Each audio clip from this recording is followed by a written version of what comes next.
or selling to destroy somebody else's life to be able to benefit your own pocket. What about you, Brother Waller? Dr. Haney, what I know about the youth and people as a whole in our community, this is a trap.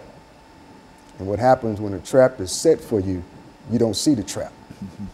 And once you're captured into the trap, such as I was, I didn't even know I was in a trap because the things that I was trapped in was attractive. So we have to be mindful of what we do in front of others. People were doing things that had my attention, and it caused me to desire to be into what they were doing. And after doing so, and then got captured, it was like, this is a wonderful thing. I'm getting high, I'm getting money, I understand the language, but it's one thing that I didn't know, and that is that the trap was so powerful that once you get in it, there's an enemy, and you have to do his will.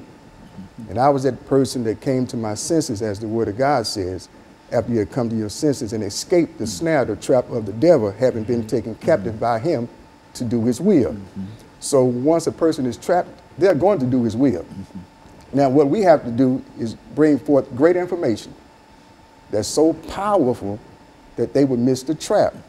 Now, after I was released from the bondage that I was in, I was told to go back to my community, in which I had made so effective in the unrighteous path that people followed me, admired what I was doing, but I was in a trap.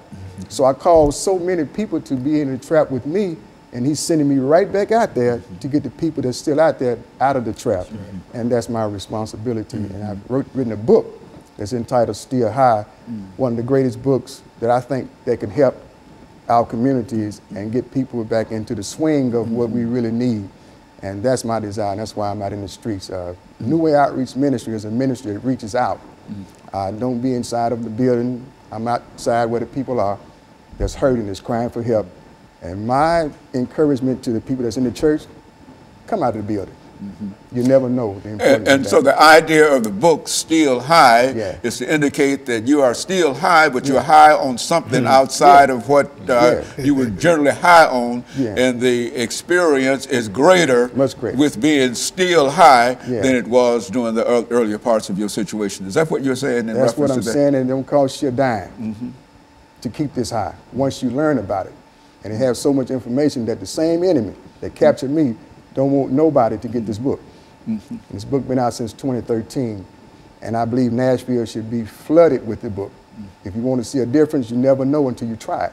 And I think some of the problems that we're talking about here are not problems that are limited in terms of the African-American experience and the African-American male, because in a real sense, getting high in the other sense is a national problem now, which is to say that more people are dying of cocaine and et cetera than in automobile accidents and et cetera. And so I think what you have there as a book is something that is very, very valuable and needed in terms of the kind of situations that we find, not African-American males, but African-Americans, other groups, and all of them find the same problems, the same challenges, and et cetera. And so what we're going to do, Reverend Walker, we're going to take this second commercial break, and then we're going to come back and we're going to start with you doing this last 10-minute segment and then go down. And we'll be back with our audience following this very, very short commercial break.